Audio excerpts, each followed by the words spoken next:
Assalamualaikum warahmatullahi wabarakatuh. Alhamdulillahi rabbil alamin. Wassalatu wassalamu ala rasulina wa habibina wa syafi'ina wa tabibi qulubina wa qudwatina wa zukhrina wa maulana Muhammad wa ala alihi wa sahbihi ajma'in wa man tabi'ahum bi ihsanin ila yaumiddin, amma ba'd. Apa khabar sedang penonton yang dirahmati Allah sekalian? Saya doakan yang ada urusan dipermudahkan, yang ada hajat ditunaikan, yang ada masalah mudah-mudahan dikurniakan jalan penyelesaian. Amin ya rabbal alamin. Duduk santai di tengah taman, seekor kucing memakan ikan. Selamat pagi wahai teman, semoga harimu menyenangkan. Jadi hari ini mungkin ramai yang ada urusan, ramai yang ada aktiviti. Apapun ingat, tolong terus jaga dan patuhi SOP dengan memakai pelitup separuh muka. Yang kedua, kekalkan penjarakan fizikal. Dan paling penting, terus pakai cecair pembasmi kuman untuk sama-sama kita membendung penularan wabak COVID-19. Baiklah, pada pagi ini kita nak bincangkan tentang satu topik ibadah berkenaan menolong orang yang lemah dan dizalimi bersama dengan guru kita iaitu Ustaz Muhammad Irfino Johari. Assalamualaikum Ustaz. Waalaikumsalam warahmatullahi wabarakatuh. Segak Ustaz pagi ni. Sama kita. Alhamdulillah. Baik, terima kasih kepada Ustaz Muhammad Irfino kerana sudi bersama dengan kita semua pada pagi ini. Dan kepada anda, seperti biasa, jikalau ada sebarang persoalan, boleh sahaja buat panggilan ke 1800-881677 dan juga boleh terus ke Facebook kami Tanyalah Ustaz TV3. Pastikan macam biasa soalan yang ingin diajukan tentang topik kita menolong orang yang lemah dan dizalimi. Baiklah, saya fikir untuk permulaan ini mungkin kita dengar dahulu apakah mukaddimah dari guru kita berkenaan tajuk pada pagi ini. Silakan Ustaz. Bismillahirrahmanirrahim. Assalamualaikum warahmatullahi wabarakatuh. Alhamdulillah, thumma alhamdulillah, thumma alhamdulillahi wa kafa. Wassalatu wassalamu ala rasulihil mustafa Sayyidina Muhammad wa ala alihi wa sahbihi ajma'in. Yang dihormati lagi dikasihi Da'i Hakim dan juga seluruh muslimin muslimat pengikut setia program Tanyalah Ustaz. Mudah-mudahan majlis ilmu kita ini diberkati Allah Subhanahu wa taala. Amin. Menyantuni kepada perintah baginda Rasulullah sallallahu alaihi wasallam di dalam hadisnya yang menyatakan tentang 7 perintah berkaitan tentang hak di antara seorang insan dengan insan yang lain, dan satu daripadanya adalah nasrul mazlum, iaitu membantu orang-orang yang dizalimi. Dalam masa yang sama, ia juga merupakan bantuan, pertolongan, sokongan yang diberikan kepada orang-orang yang lemah. Orang yang dizalimi ini, dia punya simah yang pertama adalah ianya lemah. Ia tidak berkemampuan untuk menghalang kebatilan, mengatasi perkara-perkara yang bersifat adil di dalam kehidupan. Lantaran itu, berdasarkan kepada hadis yang disantuni daripada Al-Barra' bin Azib radhiyallahu anhuma, kita memperhatikan pertamanya adalah berkaitan tentang hukum kewajipan bagi setiap umat Islam untuk membantu orang-orang yang lemah dan juga orang-orang yang dizalimi. Berdasarkan, kalau kita perhatikan perkataan nasri ataupun an-nusrah di dalam Al-Quranul Karim, dalam hadis baginda Rasulullah sallallahu alaihi wasallam, dia ada 2 kata kunci pada perkataan bantuan atau pertolongan yang diwajibkan ke atas orang yang beriman. Yang pertamanya disebut sebagai a'anahu, artinya membantu, sokong. Maksud bantuan ini kadang-kadang tidak hanya pada material, tidak juga pada fizikal, tetapi sokongan itu mungkin ianya hanya mampu untuk diberikan secara perasaan ataupun spiritual. Yang keduanya membawa makna waqawahu, artinya memperkukuh, memperkuat dan memberikan takziah. Ini apabila berlakunya suatu perkara ketidakadilan, berlakunya ketidakpuasan hati, isu-isu dan masalah perkara yang membelenggu, dan mungkin perkara itu tidak dapat diselesaikan ataupun ditahan di awal-awal, dan ianya telah berlaku, tapi tetap kewajipan kita sebagai umat Islam untuk membantu golongan yang lemah dan juga golongan yang dizalimi selepas daripada peristiwa itu berlaku. Caranya bagaimana? Adalah untuk untuk memberikan quwwah, memperkuatkan semangatnya. Istilah yang kita biasa guna pakai adalah ta'ziyah, iaitu memperkukuhkan semangat, mengembali dan menyuburkan semula rasa yakin dan percaya bahawa Allah Subhanahu wa taala akan memberikan bantuan kepadanya. Lantas yang nak kita bantu ini apa? Kita perlu faham dan sefaham berkaitan tentang perkataan al-mazlum ataupun zalim itu sendiri. Kerana zalim inilah yang melakukan pendidasan, ada yang kuat mengambil dan mengeksploitasi golongan-golongan yang lemah. Perkataan zalim dalam Al-Quran dan juga dalam hadis serta orang-orang yang dizalimi, makna asasnya adalah mujawazatul had. Apa-apa perlakuan, aktiviti yang melampaui daripada had ataupun batasan. Ini memberikan kepada kita gambaran yang besar, helicopter view, bahawasanya istilah zalim ini adalah setiap benda yang kita dibenarkan, diharuskan untuk lakukan di dunia ini, sama ada ianya suruhan maupun larangan, ia ada had dan juga batasan. Dan kalau sekiranya melepasi daripada batasan itu, maka disitulah dipanggil sebagai perlakuan-perlakuan yang zalim, dan orang-orang yang ditindas itu dipanggil sebagai orang-orang yang dizalimi.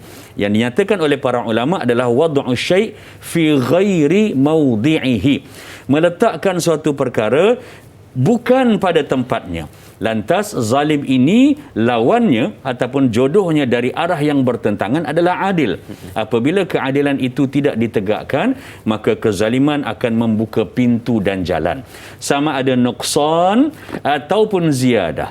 Kalau kita membantu orang atau memberikan hak lebih daripada yang sepatutnya, ia juga bermakna dizalimi ataupun menzalimi. Apatah lagi kalau hak yang diberikan itu kurang daripada apa yang sepatutnya diterima oleh mana-mana insan, maka berkewajipan untuk kita membantu berdasarkan disebut oleh para ulama biqadri istita'atihi.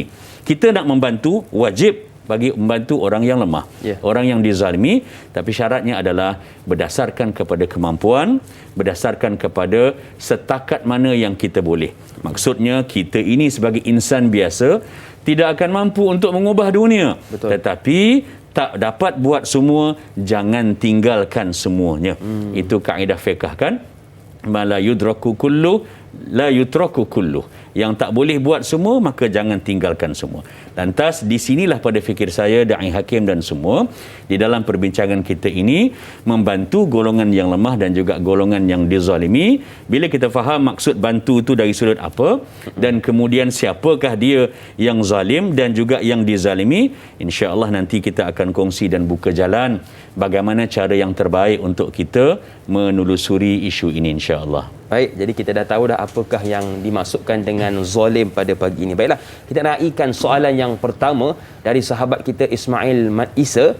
Assalamualaikum Ustaz dan Da'i. Waalaikumsalam. Soalan saya, apakah asas utama yang harus kita titik beratkan dalam situasi perihal menolong orang yang lemah dan dizalimi? Mohon pencerahan Ustaz. Terima kasih. #biar tahu jangan keliru. Terima kasih kepada Ismail Mat Isa atas soalan. Silakan Ustaz. Terima kasih kepada Da'i Hakim dan juga kepada yang bertanya. Sudah tentu, subhanallah, asas utama dalam pelaksanaan dan perancangan kita untuk melaksanakan kewajipan membantu orang-orang yang lemah serta orang-orang yang dizalimi adalah berasaskan kepada dalil-dalil. Dan kalau kita perhatikan, hukum untuk membantu orang yang lemah dan juga dizalimi ini, majoriti para ulama menyatakan ia adalah merupakan fardu. Dan ia lebih merujuk kepada fardu kifayah, seperti mana yang dinyatakan oleh Ibn Battal rahimahullahu ta'ala, dan juga yang dinyatakan oleh Al-Imam Nawawi rahimahullahu ta'ala, bahawa ia adalah merupakan fardu kifayah, di mana dalam sesuatu komuniti, dalam satu-satu masyarakat, negeri ataupun negara, perlu ada sekumpulan sekurang-kurangnya yang mewakili keseluruhan masyarakat untuk mengambil berat, bertanggungjawab, mengambil tindakan-tindakan yang berpatutan dan bersesuaian untuk membantu orang-orang yang lemah serta orang-orang yang dizalimi. Fardu kifayah ini dia termasuk di dalam pernyataan ataupun kategori amar ma'ruf nahi mungkar. Lalu membantu orang yang dizalimi ini ada dua. Satu dengan cara menyuruh melakukan kebaikan, dan yang keduanya mencegah potensi orang-orang yang mungkin boleh menzalimi ataupun boleh menyukarkan orang lain. Lantas kalau kita lihat ayat-ayat Al-Quranul Karim sebagai asas yang keduanya, banyak menggesa kepada kita untuk terlibat sama. Tak banyak sikit, tidak luas, maka setakat mana yang boleh untuk kita rasa tergerak, membantu dan merasakan kebertanggungjawaban bersama dengan orang-orang yang lemah dan juga orang-orang dizalimi. Antaranya kalau kita lihat dalam Al-Quranul Karim, kita rujuk di dalam surah Al-Qamar pada ayat yang ke-10. A'udzu billahi minasyaitonir rajim. Fada'a rabbahu anni maghlubun fantasir. Ini adalah merupakan yang dirakamkan dialog Nabi Nuh alaihi salam. Nabi Nuh berdoa kepada Tuhannya dan menyatakan bahawa aku dikalahkan. Aku dilemahkan, aku dizalimi oleh kaumku. Fantasir, maka bantulah ya Allah. Artinya orang-orang yang lemah, orang yang dizalimi, perkara pertama sekali yang mereka kena buat adalah untuk mencari sumber sokongan dan juga bantuan. Dan orang-orang yang bersifat bertujuan, bertanggungjawab untuk membantu, mereka kena ada posisinya di tempat yang mudah untuk dicari oleh orang-orang yang dizalimi. Nabi Nuh alaihi salam, semua orang tahu, 950 tahun berdakwah, yang masuk menerima agamanya dalam riwayat ada yang mengatakan hanya 80 orang sahaja dalam tempoh yang cukup panjang. Lalu diminta pada Allah, tidak salah bagi orang yang lemah, yang teraniaya, yang zalim, kena minta keadilan, kena minta daripada pihak yang berkuasa agar haknya itu diberikan sewajarnya. Begitulah juga firman Allah Subhanahu wa taala di dalam surah Ali Imran, rujuk pada ayat yang ke-150, yang ini cerita tentang gambaran peristiwa peperangan Uhud, di mana Allah Subhanahu wa taala menyatakan balillahu maulakum, bukankah Allah yang lebih berkuasa ke atas kamu semua, wa huwa khairun nasirin. Allah lah pembantu, penolong yang terbaik. Maksudnya di sini adalah setiap daripada kita berfungsi untuk membantu dan juga menolong orang-orang yang lemah dan dizalimi. Tapi ingat, kemampuan kita terbatas, Allah jua yang menguasai segala-galanya. Jadi itulah asas utama dalam prinsip kita menolong orang. Tolong itu kena dan mengikut kemampuan kita. Baiklah, banyak lagi yang ingin kita bicarakan bersama dengan guru kita, tetapi kita nak rehat seketika. Jangan ke mana-mana, teruskan bersama dengan kami pastinya dalam Tanyalah Ustaz, biar tahu, jangan keliru.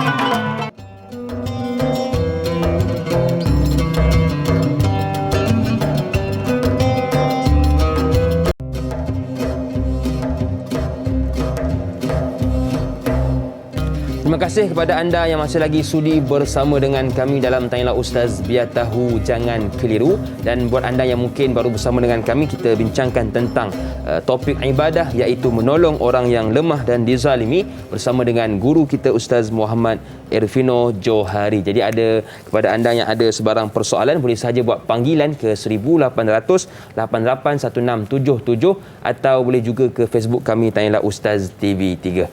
Baiklah, kita nak meraihkan soalan yang kedua di pagi ini dari sahabat kita Laila Dila Rosa. Assalamualaikum Ustaz dan da'i yang dihormati. Waalaikumsalam. Adakah Rasulullah SAW sangat menekankan agar umatnya sentiasa menolong serta membantu orang yang lemah dan teraniaya? Apakah maksud di sebalik sabda baginda Rasulullah SAW, carilah aku di antara orang-orang lemah kalian, sesungguhnya kalian diberi rezeki dan kemenangan kerana orang-orang lemah kalian. Mohon pencerahan Ustaz, jazakallahu khairan kathiran. #biar tahu, jangan keliru. Terima kasih kepada Laila atas soalan. Silakan Ustaz. Terima kasih pada yang bertanya, Da'i Hakim dan juga semua insya-Allah. Pertamanya, ia merujuk kepada kepentingan nilai, kedudukan dan martabat golongan-golongan fuqara dan juga masakin. Bukan sedikit di dalam Al-Quranul Karim dan hadis baginda Rasulullah sallallahu alaihi wasallam yang menyatakan dan memberikan pendidikan kepada masyarakat bagaimana dalam satu kategori di dalam masyarakat itu ada golongan-golongan yang perlu untuk bantuan. Dan bantuan ini sifatnya bukan berkala, bukan bersempena, bukan bersituasi ataupun pada majlis-majlis tertentu. Ia adalah merupakan mesej bahawa pertamanya bantuan kepada golongan-golongan fuqara ianya bersifat berterusan dan ia datang daripada segenap bidang ataupun lapangan berdasarkan kepada kemampuan. Kedua, Al-Quranul Karim juga meletakkan kedudukan al-fuqara ini tinggi. Contoh kalau kita perhatikan antaranya dalam surah Al-Hasyri. Lihat pada ayat yang ke-8 di mana baginda Rasulullah sallallahu alaihi wasallam dan juga para sahabat yang berhijrah daripada Makkah ke Madinah, Allah Subhanahu wa taala dedikasikan ayat yang ke-8 ini sebagai pujian kepada golongan-golongan fakir miskin. Pertama, kerana mereka sudi untuk dan terima untuk beriman kepada Allah, dan keduanya walaupun tidak dijanjikan kemewahan dan kesenangan, mereka mengutamakan Allah dan Rasul lantas ikut turut sama berhijrah. A'udzubillahi minasyaitonirrajim. Lil fuqara'il muhajirin alladhina ukhriju min diyarihim wa amwalihim yabtaghuna fadlan minallahi wa ridwana wa yansuruna Allah wa rasulahu ulaika humus sadiqun. Maksudnya bagi orang-orang fakir miskin, fuqara yang kurang dan tidak memiliki seperti mana kelebihan yang ada pada orang lain, mereka ini mempunyai potensi yang besar. Yang pertama, mereka adalah orang-orang yang sanggup mengutamakan Allah Subhanahu wa taala dan juga Rasul. Kedua, bab susah dalam hidup ini pada mereka adalah benda yang biasa. Lantas kalau diberikan ujian atas nama agama, diberikan ujian untuk mempertahankan Rasul, maka golongan-golongan fakir miskin inilah yang sentiasa dilihat berada di keliling Nabi sallallahu alaihi wasallam.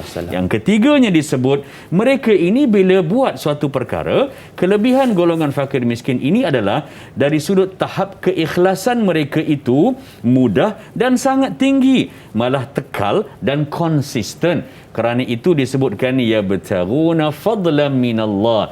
Mereka ini buat semata-mata nak mencari kelebihan yang Allah Subhanahu wa taala janjikan, wa ridwanan, dan keredaan Allah Subhanahu wa taala. Benar arahan agar manusia membantu golongan fakir miskin, tapi kena ingat, golongan fakir miskin itu tidak hanya dijaga oleh manusia atau masyarakat, tetapi Allah dan Rasulnya takaffala alaihim, yang bertanggungjawab untuk memastikan bahawa hak mereka dalam kehidupan itu terbela.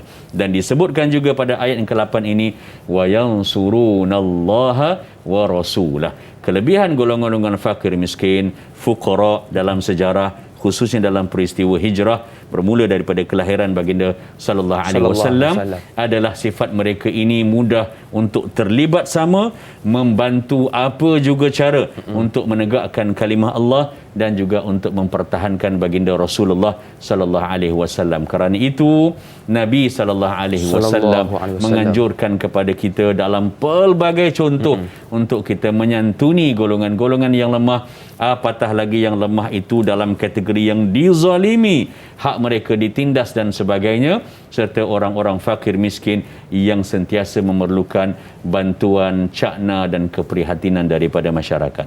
Baik, jadi jangan pandang rendah kepada mereka yang lemah kerana mereka dipandang mulia di sisi Rasulullah sallallahu alaihi wasallam. Baik, saya tertarik dengan soalan seterusnya yang diajukan oleh sahabat kita Muhammad Izzuddin. Assalamualaikum Ustaz Muhammad Irfino, Da'i Hakim, warga kerja TV3 dan TV9 yang bertugas. Waalaikumsalam. Setiap Muslim adalah bersaudara, saling menyayangi antara satu sama lain. Ada yang hidup senang lenang dan ada juga yang tidak mampu menampung hidup seharian disebabkan oleh perkara-perkara tertentu. Adakah Allah Subhanahu Wa Taala juga akan mengangkat darjat orang non-Muslim sekiranya dia membantu umat Islam yang lemah dan dizalimi? Mohon pencerahan Ustaz. Terima kasih. Terima kasih juga kepada Muhammad Izzuddin. Betul Ustaz. Hari ini kalau kita lihat lagi ketika PKP ini, semua golongan turun membantu, termasuklah non-Muslim. Jadi adakah balasan kepada golongan ini Ustaz? Silakan. Terima kasih. Subhanallah, soalan yang baik Da'i Hakim dan juga semua. Yang pertamanya adalah bantuan pertolongan kemanusiaan, dia dalam Islam dianjurkan ianya merentasi segala batasan-batasan yang diletakkan kategorinya oleh manusia. Maknanya membantu orang bukan Islam juga adalah merupakan tuntutan kepada setiap umat Islam, asal sahaja ianya bernama atas nama kemanusiaan, dan itu juga adalah merupakan satu daripada ciri dakwah untuk menunjukkan bahawa ini adalah perintah Allah Subhanahu Wa Taala untuk membantu orang yang lemah dan juga dizalimi. Hinggakan pada orang yang bukan Islam, sekiranya mereka lemah dan mereka dizalimi, maka perlu hak mereka itu untuk dipertahankan dan juga dibantu. Teringat saya dalam lembaran diary pemerintahan Khalifah Islam yang kedua, Sayyidina Umar Al-Khattab radhiyallahu an, ketika salah seorang daripada gubernurnya juga sahabat Nabi yang berada di Mesir menjaga Kahirah pada ketika itu, perluasan jumlah dan kapasiti umat Islam menjadikan mereka merasakan bahawa pemerintah yang dilantik itu untuk mereka memperluas dan membesarkan rumah ibadah ataupun masjid.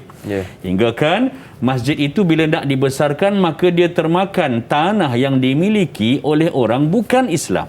Yang datang dia pergi ke Madinah mengadu kepada Sayyidina Umar Al-Khattab radhiyallahu an bahawa haknya itu dianiaya dan dia ditindas, dia perlukan semula.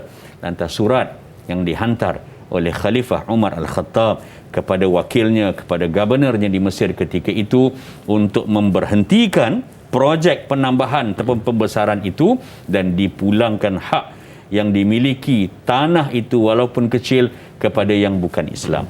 Kerana itulah bagi orang-orang yang beriman, kita yakin dan percaya bahawa apabila kita meletakkan usaha untuk membantu dan juga menolong mana-mana golongan yang ditindas, Allah Subhanahu Wa Taala akan mengangkat darjat. Dalam masa yang sama, kita juga mendapat pahala jariah daripada sudut nilai keagamaan dan simah ataupun lambang agama itu sebagai dakwah, kalau sekiranya yang kita bantu dan tolong itu adalah orang-orang yang bukan Islam. Kalau yang dibantu itu adalah orang-orang Islam, subhanallah, lebih-lebih lagi lah penilaian Allah Subhanahu Wa Taala. Ya, baik. Jadi itulah antara pertolongan yang boleh kita buat. Jangan kira orang kata mentang-mentang dia ni bukan Islam, kita tak tolong. Kita tolong sama rata. Baik Ustaz, kita dah bincangkan berkenaan dengan kita menolong orang yang bukan non-Muslim. Saya tertarik dengan soalan ditanyakan oleh ahli-ahli dari sudut lemah akidah Ustaz. Seperti yang diajukan oleh sahabat kita. Assalamualaikum Ustaz dan da'i yang dihormati. Waalaikumsalam. Menolong orang lemah dan orang yang dizalimi amat dituntut oleh Islam. Sekiranya kita sendiri pun lemah, bagaimana caranya hendak menolong orang lain? Apakah bentuk pertolongan yang perlu diberi kepada orang yang kekurangan dan lemah dalam soal akidah dan sentiasa membuat perkara-perkara yang mungkar? Mohon pencerahan Ustaz. Terima kasih. #biar tahu jangan keliru. Terima kasih kepada al-ali atas soalan. Silakan Ustaz. Terima kasih kepada Da'i Hakim dan juga kepada yang bertanya. Subhanallah, soalan yang baik. Kita sentiasa merasakan bahawa kita mempunyai limitasi dan keterbatasan. Kadang-kadang dalam bab perlakuan kebaikan, kita selalu menyatakan bahawa alah, siapalah aku, bagilah orang lain. Hingga kan kadang-kadang bila ada soft di depan yang kosong pun, kita tak rasa yang kita layak untuk pergi ke depan. Kita kata biarlah orang lain dahulu untuk ke depan. Hingga ke tahap itu. Ini perlu diperbaiki. Mentaliti sebegini, apabila adanya mana-mana ruang untuk kita melakukan kebaikan ataupun membantu golongan-golongan yang lemah ditindas ataupun dizalimi, maka kita seharusnya menjadi orang yang pertama atau di kalangan orang yang pertama untuk membantu. Bantuan kepada orang yang lemah dan orang yang dizalimi ini ada banyak fasa, kategori dan juga cara. Pertama, an-nusrah ataupun bantuan yang diberikan sebelum berlakunya sebarang bentuk kezaliman ataupun ketidakadilan. Artinya pencegahan sebelum berlakunya perkara-perkara, wujudnya kategori orang yang zalim dan juga orang yang dizalimi. Maka kalau ada mana-mana ruang yang kita nampak untuk dibantu, kita kena mula membantu. Khususnya dalam perkara-perkara pertolongan yang berkaitan tentang soal akidah. Bukan sedikit ruang yang diberikan di dalam diary dakwah baginda sallallahu alaihi wasallam, malah secara spesifiknya 13 tahun pertama surah-surah dalam kategori Makkiyah fokusnya adalah untuk memperbetul dan juga memperkukuh, dan ketiga mempertahankan akidah dan kepercayaan kepada Allah Subhanahu wa taala. Lantas menyantuni soalan ini, pertolongan yang paling utama yang kita kena berikan adalah untuk membantu agar kita mungkin material tidak mampu banyak mana sangat, tapi setidak-tidaknya iman itu disuburkan dan akidah itu dijaga. Caranya, kita memberikan kepada mereka, yang pertamanya adalah peringatan-peringatan agar orang-orang yang dizalimi, orang-orang yang lemah ini, mereka sentiasa merasakan adanya God consciousness. Rasa bertuhan, rasa Tuhan nampak, dia ditindas, dia dizalimi, rumahnya itu diambil, wang ringgitnya itu dicuri, harta benda dan kenderaannya itu mungkin dirosakkan. Dalam apa juga cara, kita bertanggungjawab untuk memberikan sokongan dan memperkukuhkan dalaman orang-orang tadi. Sebab bila kita ditimpa musibah, kita secara automatik menjadi lemah. Dan bila lemah, cara kita berfikir pun mungkin ia perlukan kepada suntikan dan bantuan-bantuan kekuatan. Lantas kita berikan peringatan-peringatan, titipkan nasihat-nasihat dan pesanan-pesanan untuk dia sentiasa ingat Allah, sebut Allah dan sebagainya. Berdasarkan pada jenislah, kalau sekiranya orang yang lemah dan juga yang dizalimi itu dirasakan dalam bab nak memperkuatkan akidahnya, ketika itu yang kita mampu untuk dia, ucapkanlah, banyakkanlah sebut lafaz jalalah, maka itulah yang kita buat. Kalau kita boleh bantu, kita bawa dia pergi ke tempat di mana tempat itu boleh mengingatkan, nampak tentang suasana adanya Allah Subhanahu wa taala. Paling cantik lagi adalah diberikan terus bantuan tanpa perlu untuk ditangguh lama. Bantuan itu diberikan lagi cepat, sebenarnya lagi memberikan kesuburan kepada akidah untuk orang yang lemah, yang tengah rasa down tu, dia rasakan bahawa yang dia minta doa kepada Allah Subhanahu wa taala, Allah terus terima dan makbulkan menerusi bantuan manusia. Atau mungkin cara lain Ustaz, ajak tonton Tanyalah Ustaz. Dia tahu jangan keliru, kerana akidah bukan satu perkara yang boleh kita pandang remeh. Baiklah, kita nak rehat sekali lagi, kita nak beristighfar. Jangan ke mana-mana, teruskan bersama dengan kami pastinya dalam Tanyalah Ustaz, biar tahu jangan keliru.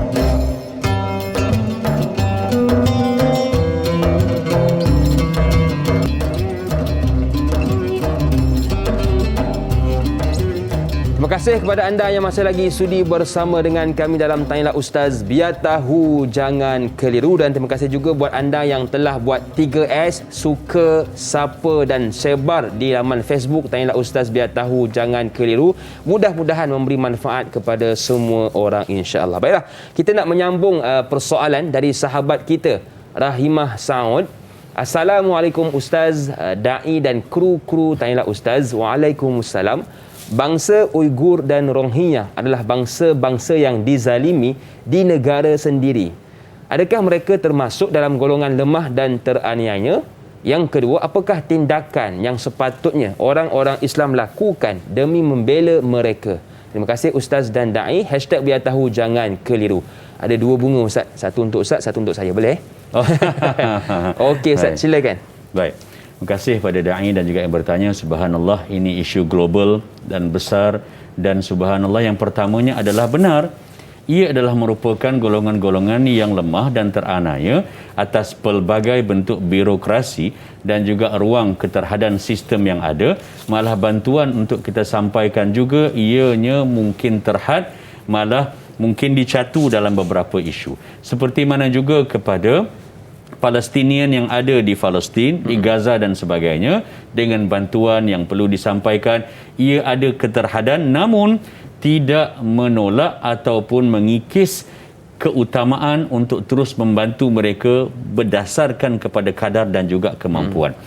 Allah Subhanahu wa taala menyatakan di dalam surah An-Nisa, rujuk pada ayat yang ke-75, a'udzubillahi minasyaitonirrajim, wa ma lakum la tuqatiluna fi sabilillah wal mustada'afina minar rijal wan nisa wal wildan alladhina yaquluna rabbana akhrijna min hadhil qaryati adh-dhalimu ahluha waj'al lana min ladunka waliya waj'al lana min ladunka nasira. Yang bermaksud, Allah Subhanahu wa taala berfirman, mengapa kamu langsung tak terasa ataupun terdorong untuk membantu golongan-golongan al-mustada'afin yang disebutkan dalam ayat ini, orang-orang yang lemah ataupun mereka asalnya kuat tetapi kerana sistem penindasan kezaliman yang ada, mereka dilemahkan dan bantuan itu tidak sampai. Lantas dalam ayat ini, subhanallah, walaupun asalnya ditujukan berkaitan tentang Palestin dan bagaimana mereka itu ditindas,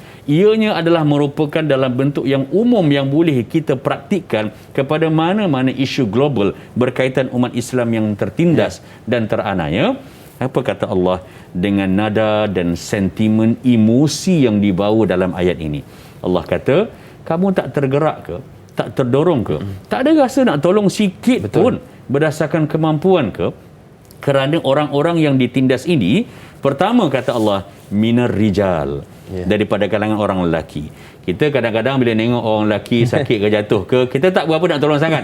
Oh Allah, orang jantan pandai kau lah, jatuh sikit. Anak kita yang kecil tu pun, kalau sekiranya yang lelaki, kita kata tak apa, bagi dia lasak sikit. Tak terasa sangat nak nolong. Nengok orang lelaki yang memerlukan bantuan dengan wanita yang memerlukan bantuan di TikTok ke, contohnya, tak yakin nak tolong yang mana dulu? Tak apa, tak perlu jawab. Yang keduanya, Allah kata mungkin tak ramai orang yang rasa tak apalah, lelaki tu insya-Allah dia orang kuat. Allah tambah dan suntik lagi dengan lafaz wan nisa. Kalau kamu tidak rasa kesian kalau orang-orang lelaki teranaya, dihina, ditindas, lagi-lagi mereka orang Islam, tidakkah kamu kasihan melihat golongan wanita? Golongan wanita yang mempunyai mana-mana beberapa kategori dari sudut fizikal yang dianggap lemah berbanding dengan orang lelaki. Kalau orang lelaki kamu tak terasa nak mengalir air mata, kamu tengok orang wanita, tidakkah kamu akan terasa dan terdorong untuk bantu? Allah jentik lagi, pergi ke dalam lagi emosi kita dalam ayat ini dengan menyatakan wal wildan. Kalau orang lelaki yang dewasa pun kamu tak rasa, wanita pun kamu kata tak apa, dia kuat tu, dia wanita dewasa, bukan sekali dua dia diuji begini. Allah kata kalau anak-anak, kalau kanak-kanak yang dianiaya, ditindas, yang tidak makan, yang tak jumpa roti berapa lama, tidakkah kamu terasa untuk mendorong, untuk membantu? Kerana itu bantulah berdasarkan kepada saluran yang ada. Maka pastikan kita usahakan agar kita membantu semampunya, semahunya dan seadanya, insya-Allah. Ya Ustaz, paling kurang kita apabila kita melihat, kalau kita tak mampu, paling kurang doa Ustaz. Doa semoga dipermudahkan urusan mereka yang ditindas. Baiklah Ustaz, soalan seterusnya dari sahabat kita Nur Dahlia Biru. Assalamualaikum Ustaz dan Da'i serta semua kru Tanyalah Ustaz. Waalaikumsalam. Orang yang dizalimi ini, adakah selalunya orang yang jujur dan baik hati? Mereka yang tidak ada perasaan belas kasihan mengambil kesempatan di atas kebaikan seseorang itu. Mohon pencerahan Ustaz. Terima kasih. #biar tahu, jangan keliru. Bagaimana Ustaz? Baik, terima kasih kepada Da'i dan juga yang bertanya. Subhanallah, kita ini walaupun orang yang dizalimi, orang yang tidak diberikan keadilan, dan juga orang yang ditindas itu adalah orang yang fujur, orang yang fasik, orang yang banyak dosa, maka tetap keutamaan kita, kita wajib untuk membantu mereka. Tanpa mengira latar belakang, kita tidak mendiskriminasi jenis bantuan kita atas nama hak kemanusiaan. Kalau pun sekiranya mereka itu merupakan orang yang biar lantaklah dia. Dulu memang dia banyak buat jahat. Contohnya, tidak. Atas nama keadilan dan juga hak kemanusiaan, maka ia tetap mesti perlu untuk dibantu. Baginda Rasulullah sallallahu alaihi wasallam bersabda dalam sepotong hadis yang sahih riwayat daripada Abi Hurairah radhiyallahu an, Nabi menyatakan bahawa thalathu da'awat mustajibat. Ada 3 jenis doa daripada 3 golongan yang Allah makbulkan. Dia dikategorikan sebagai doa orang yang mustajab. La syakka fihinna, tidak ada keraguan. Nabi kata pasti Allah akan ra'i dan ambil kira doa orang yang lemah, yang dizalimi daripada 3 kategori ini. Yang pertamanya adalah da'watul mazlum. Orang-orang yang dizalimi, ditindas, disakiti dengan tidak sebenar, tanpa mengira siapa. Maka hinggakan orang-orang bukan Islam sendiri pun, kalau diperlakukan dengan cara yang tidak berperi kemanusiaan, maka Allah Subhanahu wa taala melihat, merakam dan mencatat untuk tunggulah balasannya. Yang kedua, da'watul musafir. Orang-orang yang bermusafir, ada masyaqqah, ada kesusahan ketika mana mereka bermusafir. Dan yang ketiganya, da'watul walid 'alal walad. Doa ayah ataupun ibu kepada anaknya. Hati-hati ibu dan ayah bila bercakap dan sebagainya. Orang-orang yang dizalimi ini, adakah jujur ataupun baik hati? Pada fikir saya, keutamaannya adalah pada peri kemanusiaan. Tidak mengira dan mengambil kira siapa dia, apa yang dia buat semalam, bagaimana rekodnya 10 tahun yang lalu. Kerana di dalam Islam, kita menjaga pertamanya haqqun hayah. Artinya adalah hak untuk hidup. Hayat, setiap orang dia berhak. Yang mematikan ialah Allah Subhanahu wa taala. Islam ataupun bukan Islam, orang beriman, orang-orang mukmin ataupun orang-orang yang fasik, malah orang-orang kafir. Yang kedua, himayatu muru'atil insan, seperti mana yang dinyatakan oleh Dr. Wahbah Az-Zuhaili, iaitu memelihara muru'ah dalam bahasa Arab, maruah di dalam bahasa Melayu. Air muka, harga diri, image dan sebagainya. Jangan dimalukan tanpa sebab. Jangan dizalimi dan ditindas dengan tidak sebenar. Jagalah maruah setiap manusia tanpa kira dia ni apa jawatannya, bagaimana kedudukan dalam masyarakat. Semua orang sama. Subhanallah. Dan yang ketiganya adalah tentang al-i'tiqad. Kalaulah sekiranya ia adalah bantuan yang perlu dengan menjaga i'tiqad, akidah, maka perlulah lebih cepat untuk kita bantu. Belas kasihan, ambil kesempatan atas kebaikan seseorang. Most of the cases dia adalah merupakan persepsi. Ia mungkin betul, ia mungkin tidak, wallahu alam. Allah Subhanahu wa taala yang lebih mengetahui. Sekiranya ada mana-mana orang, individu atau golongan yang perlu dibantu, tugasan detik terasa hati kita yang pertama adalah untuk membantu seadanya. Ya, betul Ustaz. Sebab kadang-kadang orang kita bila lihat, alah dia bukan keluarga aku, dia ni bukan orang baik. Jika Allah sudi bantu kita di kala susah, kenapakah kita tak sudi membantu orang lain di kala susah juga? Baiklah. Soalan seterusnya dari sahabat kita, Rosma Hizan Abdullah. Assalamualaikum Ustaz dan Da'i. Waalaikumsalam. Ada bunga lagi Ustaz. Alhamdulillah. Apakah hukum kita menolong seseorang yang dizalimi dengan mendoakan yang buruk pada orang yang menzaliminya? Mohon pencerahan Ustaz. Terima kasih. #biar tahu jangan keliru. Menarik soalan ini Ustaz. Benar. Bagaimana Ustaz? Boleh ke? Boleh. Terima kasih Da'i dan juga pada yang bertanya. Saya rasa bunga tu untuk Da'i tu. Ambil. Bagi 2 lah Ustaz.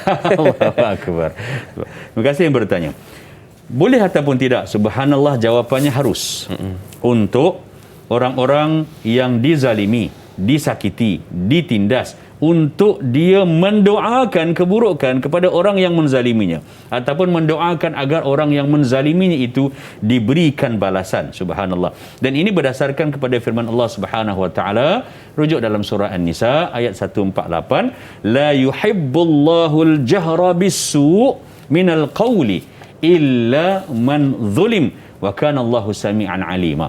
Yang bermaksud Allah Subhanahu wa taala, pertamanya Allah tidak suka, Allah tidak mahukan, Allah benci kepada jenis orang yang suka menyatakan dan bercakap meluahkan, berkongsi dan menyebarkan keburukan-keburukan, kelemahan-kelemahan, keaiban-keaiban orang lain. Maka Allah tidak suka perbuatan-perbuatan ini, kesilapan-kesilapan dan kesalahan orang dijaja dan dibuka sebegitu saja. Tapi dia adalah merupakan ayat muqayyad yang diikat, kecuali kata Allah, illa man zulim, kepada orang-orang yang dizalimi, orang yang ditindas, orang yang disakiti, maka dibenarkan bagi mereka ini untuk mendapatkan adil, untuk mendapatkan pembelaan di atas apa yang dizalimi.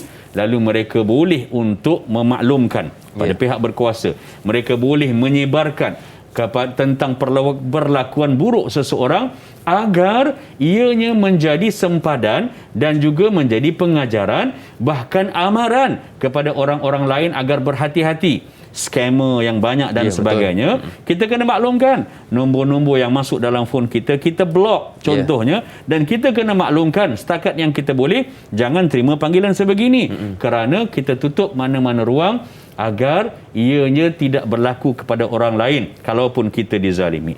Baginda Rasulullah sallallahu alaihi wasallam pernah sebulan penuh, syahran kamilan, mendoakan keburukan, mendoakan diberikan mudarat kepada golongan Zakwan yang membunuh hampir 70 orang sahabat Nabi. Ramai. Penipuan mereka itu ramai, bagi tahu nak masuk Islam dan sebagainya, Nabi hantar utusan dan kemudian mereka itu dikepung sahabat Nabi, ditindas malah dibunuh, dan Nabi buat kunut sebulan untuk mendoakan keburukan kepada orang yang menzalimi. Itu hak bagi orang yang dizalimi untuk melakukan yang sedemikian.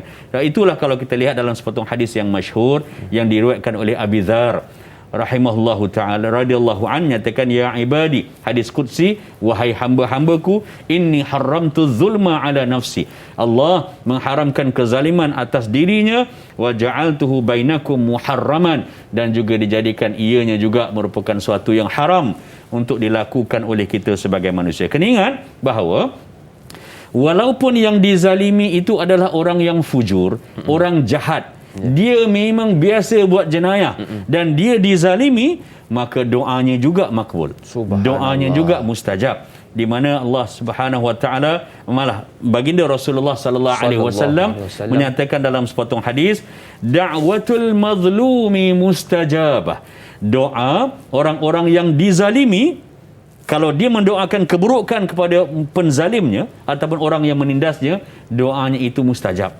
Hati-hati, walaupun orang itu rekodnya teruk dengan Allah. Kenapa kata Nabi, wa in kana fajiran fafujuruhu ala nafsi. Kalaupun dia orang jahat, kejahatannya itu biar dia dengan Allah Subhanahu wa taala, bukan kita. Artinya kalau orang jahat dizalimi, haknya itu ditindas dengan cara yang tidak sebenar, maka boleh untuk dia mendoakan, dan doanya itu Allahu Akbar. Takut kita hati-hati didengari oleh Allah Subhanahu wa taala. Bayangkan kalau orang itu adalah merupakan orang yang bertakwa, yang beriman, orang baik, ditindas dan dizalimi. Baik, jadi tak ada masalah, dan mudah-mudahan pertolongan kita yang kecil itu melalui doa dipandang oleh Allah Subhanahu wa taala. Baiklah, kita rehat seketika, jangan ke mana-mana, teruskan bersama dengan kami pastinya dalam Tanyalah Ustaz, biar tahu, jangan keliru.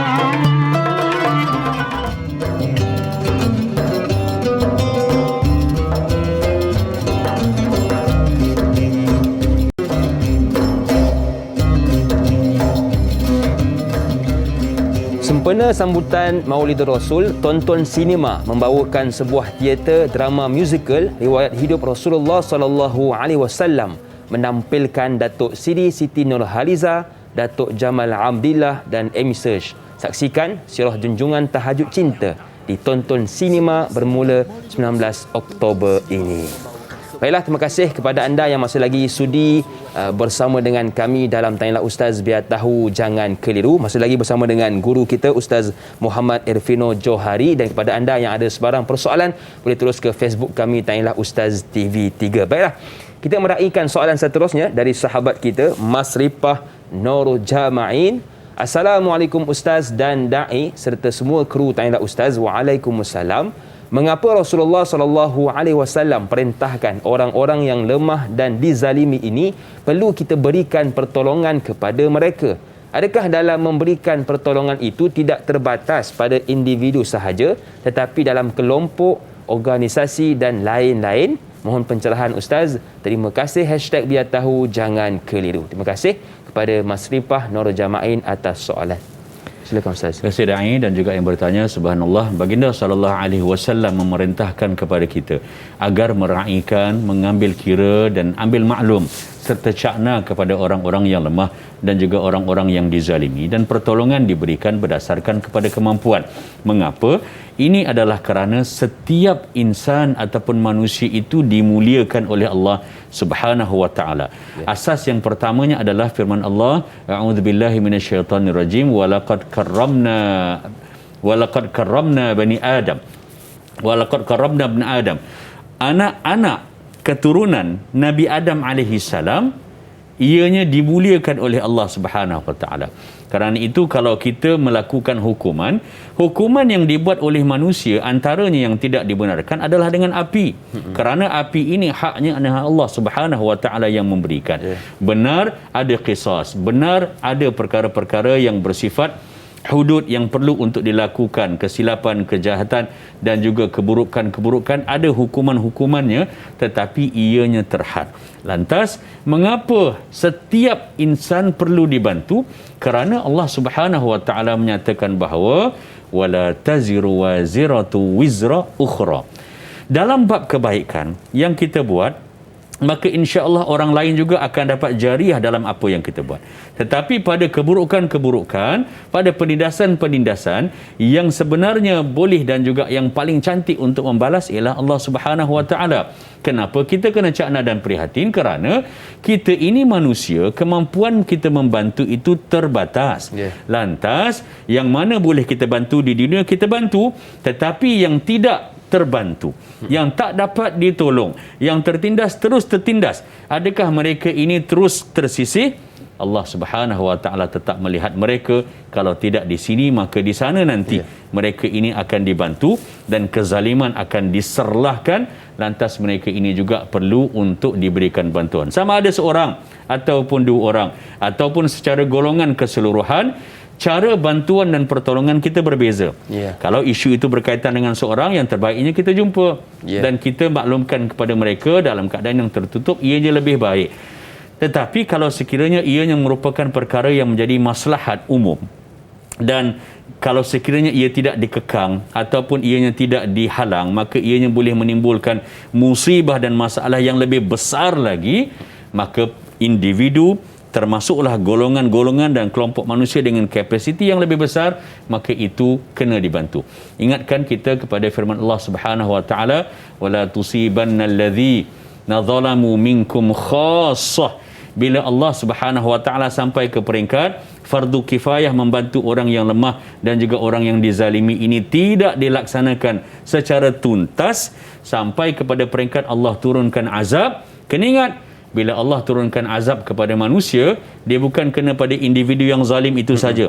Seluruh manusia yang lain turut sama terkesan dan menderita kerana dibalas oleh Allah Subhanahu wa taala. Ya, itu yang kita bimbangkan, apabila Allah menurunkan bala akan terkena kepada semua orang. Benar. Baik Ustaz, soalan seterusnya agak menarik untuk kita bincangkan.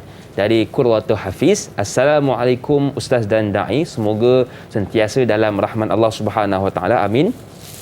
Dalam sebuah hadis diriwayat oleh Al-Hasan disampaikan bahawasanya Rasulullah SAW bersabda, banyak-banyaklah mengenal fakir miskin dan bantulah mereka, sesungguhnya mereka memiliki negara. Yang kedua, boleh Ustaz jelaskan apakah yang dimaksudkan oleh Rasulullah SAW tentang hadis itu? Mohon pencerahan Ustaz. #biar tahu jangan keliru. Terima kasih. Terima kasih juga kepada Qurratu Hafiz atas soalan.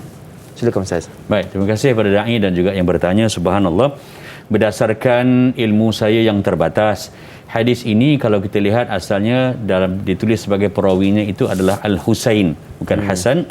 Al-Husain bin Ali bin Abi Talib radhiyallahu anhu. Dan hadis Nabi sallallahu alaihi wasallam menyatakan bahawa ayadi kemudian al-fuqara itu daulah, pada hari akhirat nanti akan ada negara. Dan berdasarkan kepada tashih kita lihat kepada hadis ini, majoriti di kalangan para muhaddisin menyatakan dan mengkategorikan sebagai hadis yang daif. Ada juga yang meletakkan sebagai maudhu'. Dalam keadaan yang sebegitu pun, sebenarnya dari sudut pengajaran yang kita boleh ambil ataupun fadail berkaitan tentang orang fakir miskin ini, kedudukan fakir miskin di kalangan orang-orang yang beriman ataupun di kalangan manusia adalah merupakan sumber untuk manusia berjihad. Sumber untuk kita, kadang-kadang kalau tempat lain kita tak dapat mencari pahala, inilah mungkin ruang dan juga platform kita untuk mendapat pahala dengan menyantuni golongan fuqara dan juga masakin. Tentunya kedudukan mereka itu tinggi, cuma hadis tadi itu dikategorikan sebagai hadis yang dhaif. Ya, betul Ustaz. Jadi pada hari ini kalau kita lihat, mungkin ada jiran kita yang susah, adik-beradik kita yang susah. Itu orang kata gedung pahala kita Ustaz. Benar. Lapangan pahala kita. Benar. Untuk kita tambahkan lagi saham di hari akhirat. Baik Ustaz, kita ada seorang pemanggil di talian. Assalamualaikum, siapa di sana? Assalamualaikum warahmatullahi wabarakatuh. Okey. Apa khabar puan? Ya, Puan. Alhamdulillah sihat. Alhamdulillah. Okey, silakan. Ya, Assalamualaikum Ustaz dan Dai. Waalaikumsalam warahmatullahi wabarakatuh. Saya ingin bertanya ini tentang menyelamatkan orang yang dizalimi ni. Saya ada seorang kawan yang sering dizalimi oleh suaminya lah. Sebab suaminya ni agak kurang sihat, ada penyakit mental. Jadi dia ni selalu dibelasah, dipukul, tapi dia tak pernah buat report kepada polis sebab dicedera. Kadang anaknya pun dicederakan sama-sama. Dia larinya ke rumah saya. Dan saya kesian lah. Dia ada anak kecil kan. Jadi saya bantu dia, saya selamatkan dia. Kadang sampai 2-3 hari kat rumah saya. Jadi apa yang patut kita buat? Sebab saya nak kita campur pun katanya rumah tangga orang. Jadi apa yang patut kita buat menyelamatkan dia, nak tolong dia? Itu aja soalan saya Ustaz. Terima kasih. Assalamualaikum warahmatullahi wabarakatuh. Waalaikumsalam warahmatullahi wabarakatuh. Terima kasih kepada Puan Siti Rohani dari Banting Ustaz. Cantik soalan tersebut ialah mungkin macam sekarang orang kata jaga tepi kain orang, jangan masuk campur rumah tangga orang. Bagaimana Ustaz? Terima kasih pada pemanggil dan juga pada dai Puan Siti Rohani. Subhanallah. Istilah tidak menjaga tepi kain orang itu, dia sering kali diletakkan pada tempat yang tidak sepatutnya. Difahami dengan cara yang tidak tuntas, menjadikan tindakan-tindakan susulan kita juga tersasar dan tidak tepat. Bagi perkara-perkara yang melibatkan kecederaan ataupun maruah dan juga hak-hak manusia, baik suami ataupun isteri ataupun anak-anak, lebih-lebih lagi bila dimaklumkan tadi berkaitan tentang kecederaan dan penindasan itu ada masalah tentang gangguan kesihatan pemikiran dan sebagainya. Langkah yang terbaik, terima kasihlah juga pada Puan Siti Rohani kerana membantu. Namun bantuan yang terbaik adalah untuk diajukan dan juga diadukan kepada pihak yang berwajib. Sama ada ianya daripada sudut pihak yang berkuasa ataupun pihak yang berautoriti daripada sudut kesihatan dan juga rawatan, ia perlu. Bantuan yang diberikan 1, 2, 3 hari di rumah itu adalah bantuan yang bersifat sementara, tetapi untuk memastikan agar kezaliman-kezaliman yang tidak sepatutnya berlaku kepada isteri dan anak-anak ini, ianya diajukan dan dilaporkan secara rasmi agar ianya dapat dihentikan. Dan juga dalam masa yang sama, keluarga tadi insya-Allah kita tak nak anak-anak tadi membesar dengan cara melihat perkara-perkara yang tidak baik berlaku dalam rumahnya. Jadi Ustaz, pada saya fikirnya yang terbaik adalah dengan kita bawa ianya ke muka pengadilan, bukan bermaksud kita nak buka pekung keluarga itu, tetapi maslahat untuk menidakkan, menghalang apa-apa bentuk kezaliman yang lebih teruk ataupun benda-benda yang sama ini berlarutan dalam masyarakat. Ya, jadi jalan terbaik ialah kita menyerahkan kepada pihak yang berkuasa, yang lebih layak untuk menjalankan tugas mereka. Baiklah Ustaz, Tanyalah Ustaz di TV3 akan berakhir di sini, tetapi teruskan bersama dengan kami untuk siaran tambahan 30 minit selepas ini di TV9. Tanyalah Ustaz, biar tahu, jangan keliru.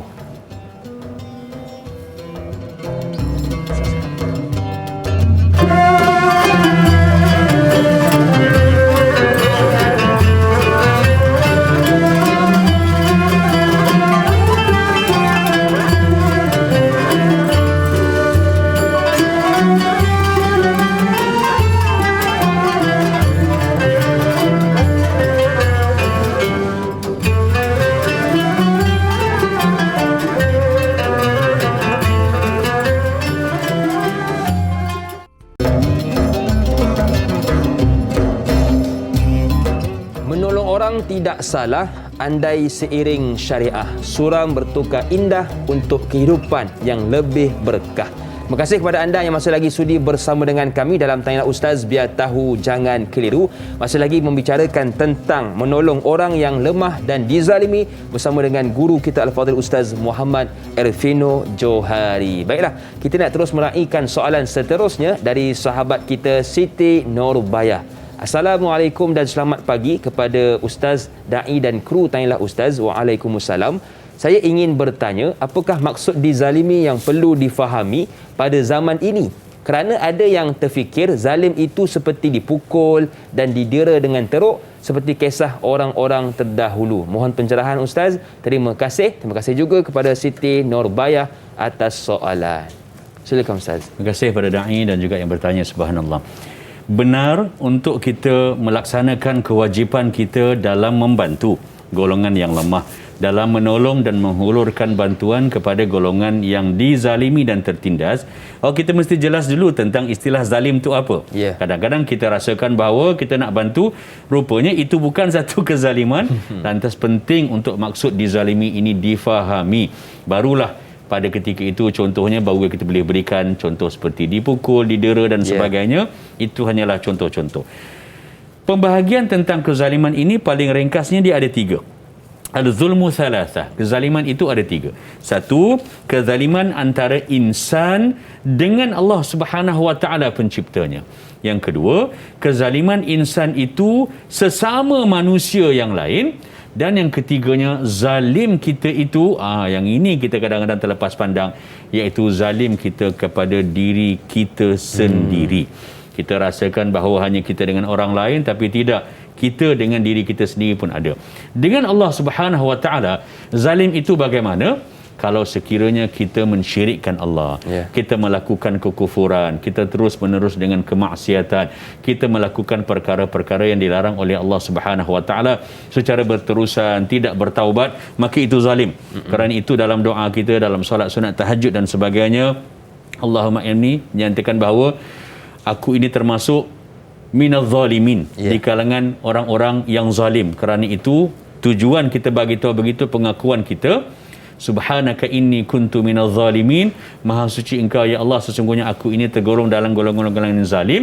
Bahawa kita tahu yang kita buat itu sebenarnya kita menzalimi perhubungan kita dengan Allah Subhanahu wa taala. Lantas dituruti, apa tindakan susulan? Pertama, kita bertaubat. Kedua, kita mempertingkatkan keimanan kita.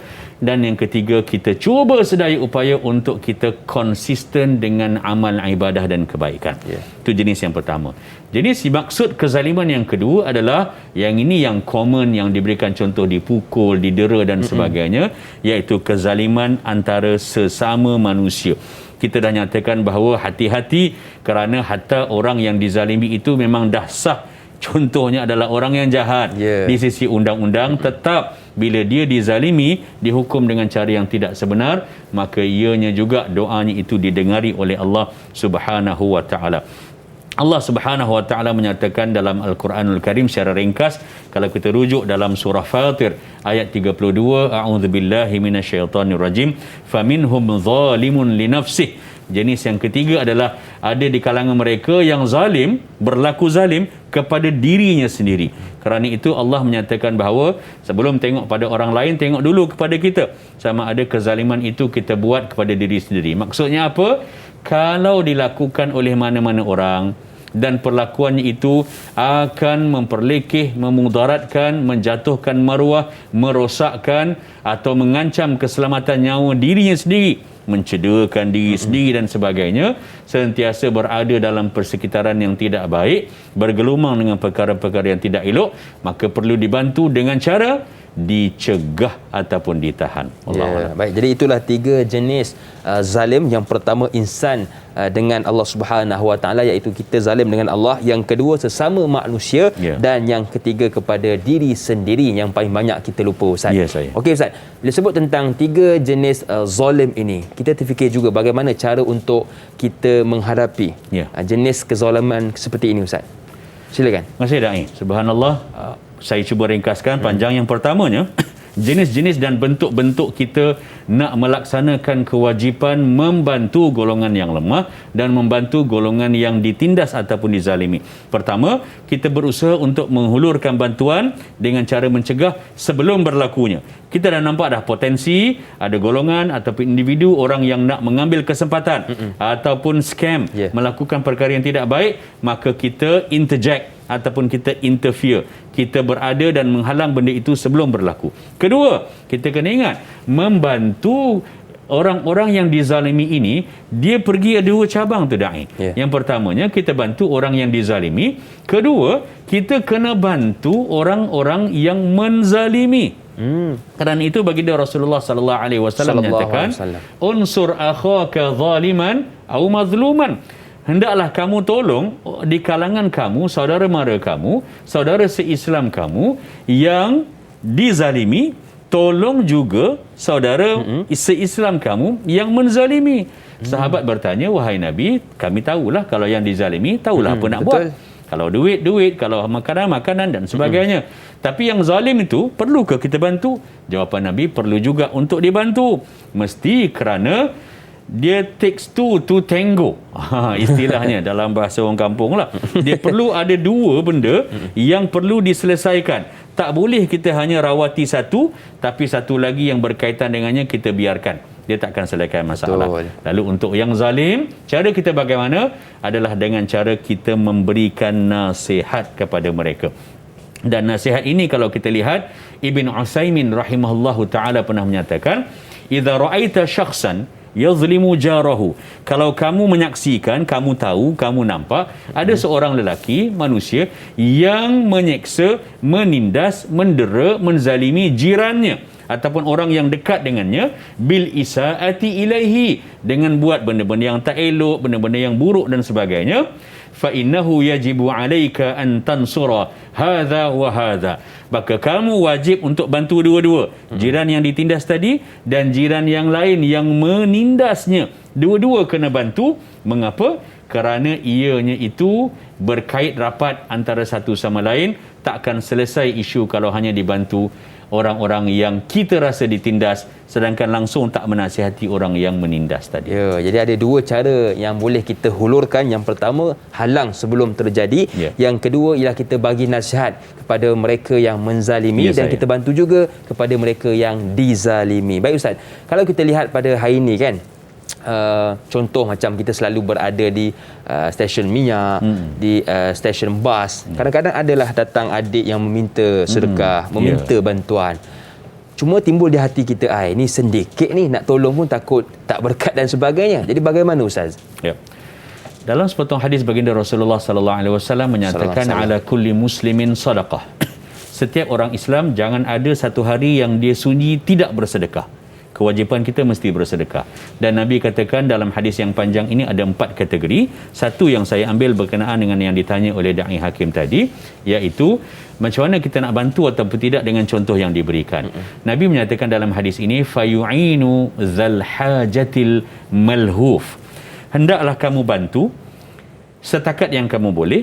Orang-orang yang meminta, yang memohon pertolongan, nampak dia minta bantuan, dia minta pertolongan, dan dia adalah orang yang malhuf. Artinya bukan pada fikir kita kadang-kadang memilih untuk membantu. Kita rasa orang ni okey kot, biasalah dia ni sure kan kalau aku tak sedekah adalah orang lain sedekah tu.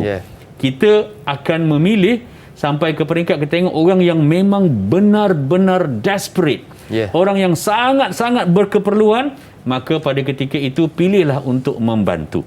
Bagaimana ianya merupakan suatu penipuan, sindiket dan sebagainya, ia berdasarkan kepada sesuatu yang kita tidak tahu. Lantas atas keikhlasan kita pada diri kita, bantuan yang diberikan, kadang-kadang yang berada di lokasi itu, kata Da'i tadi, di stesen minyak, di stesen bas dan sebagainya, bukan dia yang mendasari ataupun bukan dia yang menjalankan operasi ataupun sindiket yang tidak baik. Dia juga adalah merupakan orang yang teranaya. Setidak-tidaknya kita berikan bantuan agar dia sebagai manusia, lagi-lagi kadang-kadang kalau yang di bawah umur, budak-budak dan sebagainya, kita tidak tahu apa yang akan berlaku selepas daripada itu. Sekurang-kurangnya budak itu pada laluan yang kita nampak, setakat yang kita mampu, kita jagalah sebaik mungkin kebajikannya, insya-Allah. Ya, tapi Ustaz, takut dia tu sampai ke masjid, Ustaz. Orang tanya, Din, kenapa tak hulu ke tabung masjid? Hai, sedikit ni. Jadi itu perkara yang perlu kita perbaiki. Baiklah, kita boleh hasil seketika. Jangan ke mana-mana, teruskan bersama dengan kami pastinya dalam Tanyalah Ustaz, biar tahu, jangan keliru.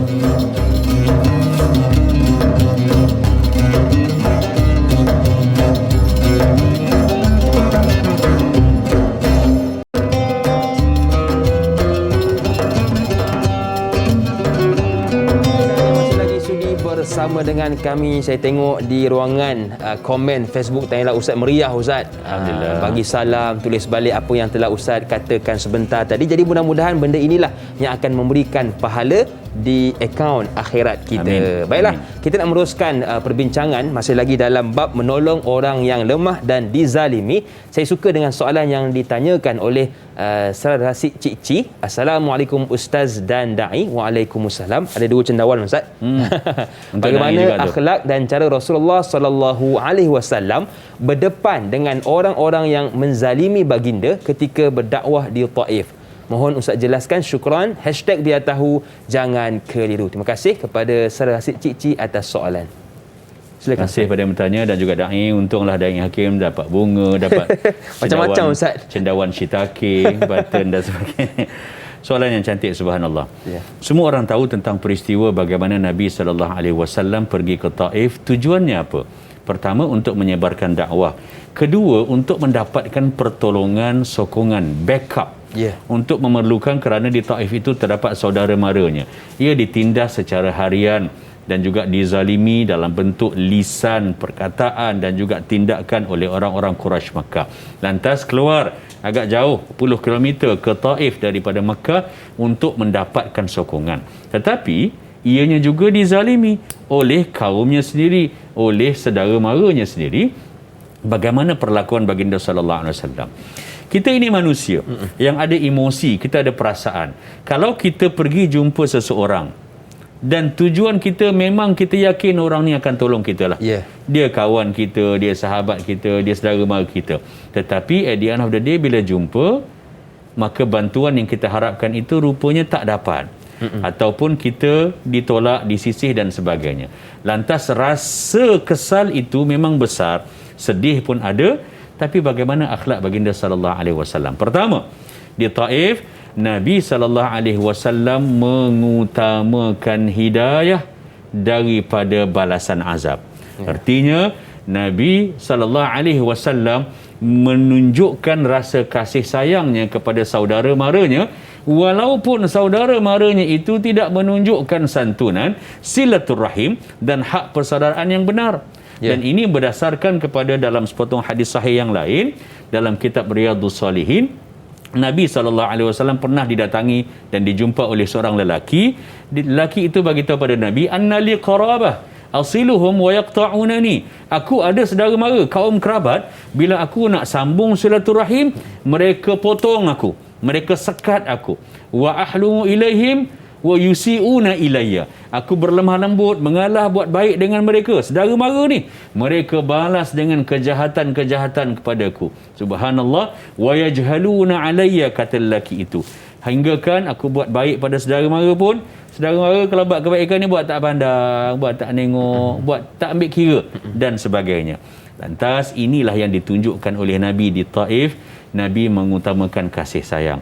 Walau bagaimanapun sekali perlakuan mereka sakit sampai berdarah tubuh badan baginda sallallahu alaihi wasallam, Nabi nak tunjuk pesan pengajaran pada kita. Pertama, hidayah Allah itu lebih utama dan penting. Betul. Kadang-kadang kita bagi tahu hari ni, lagi 5 tahun baru orang itu terfikir balik, oh betul lah apa yang dikongsikan dalam Tanyalah Ustaz hari itu.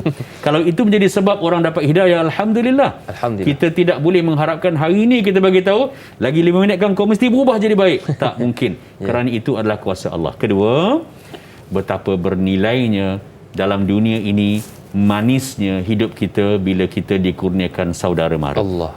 Dan yang ketiga, bagaimana sekalipun keadaan, tindakan, pendirian saudara mara kita yang kita rasa, kenapalah buat aku macam ni, aku dah buat baik dah, kenapalah buat yang tidak baik juga pada aku. Teruskan buat kebaikan, kerana Allah juga sebaik-baik pemberi ganjaran, dan hubungan persaudaraan dia tidak akan putus kerana apa juga kekurangan, kefasadan, kemungkaran, ketidakbaikan yang dilakukan oleh mana-mana individu. Betul Ustaz. Saya teringat bila Ustaz sebutkan tadi tentang saudara, nilai adik-beradik. Teringat satu hadis Nabi yang Nabi bersabda, kalau kamu nak dipanjangkan umur, nak dimurahkan rezeki, falyasil rahimah, maka sambungkan silaturrahim. Jadi mungkin hari ini kita rezeki kita sempit mungkin sebab kita banyak bergaduh dengan adik-beradik. Jadi itu benda yang perlu kita perbaiki. Baiklah Ustaz, kita dah bicarakan tentang apakah jenis zalim, apakah maksud zalim, cara menghadapinya. Sekarang kita nak tahu juga apakah ganjaran Ustaz bagi mereka yang menolong orang yang dizalimi ini, seperti yang diajukan oleh sahabat kita Adib Aizuddin. Assalamualaikum Ustaz dan Da'i. Waalaikumsalam. Adakah orang yang menolong orang yang lemah dan orang yang dizalimi tanda ada iman pada dirinya? Apakah kebaikan dan ganjaran melaksanakan perintah Rasulullah sallallahu alaihi wasallam ini? Mohon pencerahan Ustaz. Terima kasih. #biar tahu jangan keliru. Terima kasih kepada Adib atas soalan. Silakan Ustaz. Terima kasih kepada Da'i dan juga pada yang bertanya. Subhanallah, banyak faedah-faedah kelebihan ganjaran. Yang pertamanya, secara ringkas adalah apabila kita membantu orang yang lemah dan dizalimi, kita ketika itu kita taqdisullah, kita mensucikan dan membesarkan Allah Subhanahu wa taala di mata umat. Kita menunjukkan bahawa Allah Subhanahu wa taala lah yang Maha penerima taubat. Allah juga pemberi sebaik-baik ganjaran di atas kebaikan yang kita buat. Yang kita buat baik kepada orang dibalas dengan tidak baik. Yang kita tolong orang kemudian kita dizalimi, ia adalah merupakan suatu yang hanya mampu dilakukan oleh manusia dengan kapasiti dan kemampuan terhad yang Allah bagi kepada dia. Allah juga yang akan menjaga, memelihara, malah mengganjari kita. Kedua, apabila kita membantu orang yang dizalimi, ini bermakna kita meninggikan syiar Islam dan juga membantu untuk menegakkan syariat Allah Subhanahu wa taala serta menegakkan keadilan ada dalam kehidupan manusia kita. Ketiga-tiga ini kita dapat kerana ia adalah merupakan perkara-perkara yang dianjurkan, malah diperintahkan dalam agama. Kita katakan ianya merupakan fardu kifayah, maka bila kita buat, bermakna kita dah menjadi wakil kepada agama kita, menegakkan syiar, lambang, image, jati diri, nama Islam yang mulia itu. Yang ketiga, apabila kita membantu orang yang dizalimi, orang-orang yang lemah, ditindas dan sebagainya, ini bermakna kita juga membantu untuk menyuburkan keharmonian, keamanan, kedamaian negeri dan negara kita yang tercinta. Kita rasa kadang-kadang yang kita buat ni hanya tolong jiran ataupun tolong jawatan kuasa komuniti perumahan dan sebagainya, tetapi dia adalah merupakan sumbangan besar kita ke arah ketenangan dan juga keharmonian negara. Mengapa? Kerana Ibn Taymiyah Hujjatul Islam menyatakan, innallaha yuqimud daulah al-adilah. Allah menegakkan dan membantu negara-negara yang didirikan atas sifat yang adil. Wa in kanat kafirah, walaupun negara itu negara majoritinya bukan Islam. Artinya bukan negara Islam. Wala yuqimud daulah adh-dhalimah, Allah tidak akan bantu negara-negara yang zalim, banyak kezaliman dalam negara itu.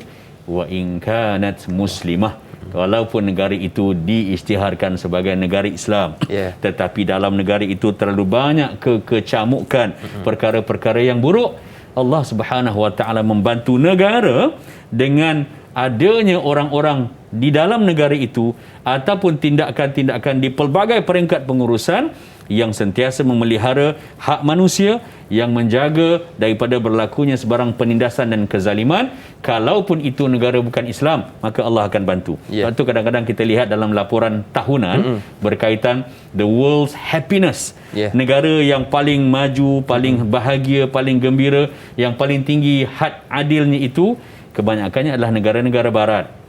Negara-negara Islam ini mungkin agak sedikit terkebelakang.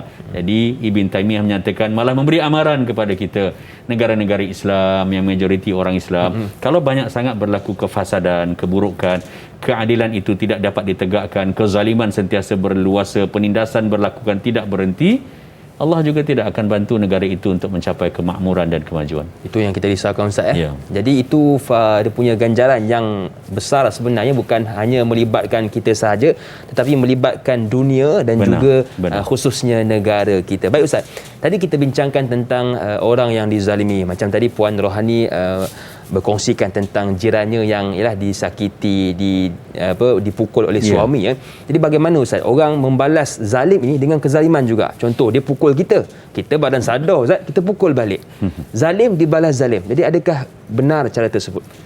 Baik, ada ruang untuk diberikan keharusan dari sudut agama untuk mempertahankan diri, satu. Yang keduanya adalah untuk membalas kejahatan dengan kejahatan. Surah Al-Ma'idah ayat 45. Wa katabna alaihim fiha anna nafsa bin nafsi, nyawa dibalas dengan nyawa. Wal aina bil aini, mata kalau dicederakan mana ada ganti, akan balasnya dengan mata juga. Kan nak ganti side mirror Ustaz? Side mirror Wal anfa bil anfi, hidung kalau dipatahkan maka balasnya hidung juga. Wal udhuna bil udhuni, lagi kecil lagi Quran pergi. Telinga ni kalau dirosakkan, balasannya mesti telinga juga. Wasinna bisinni, tak dapat tengok ni, tunjuk juga. Gigi kalau sekiranya dipatahkan, dirosakkan oleh orang, tumbuk sebagainya, sepatutnya balasannya itu juga adalah gigi yang sama. Ayat 45 Al-Ma'idah ini bukan bermakna membawa kita kepada motivasi untuk balas dendam. Ataupun untuk membalas, buat orang buat aku tak kacauan, tapi sekali orang buat 3 kali aku balas lagi. Contohnya kan. Bukan begitu. Dia menganjurkan ayat ini kena baca sampai habis.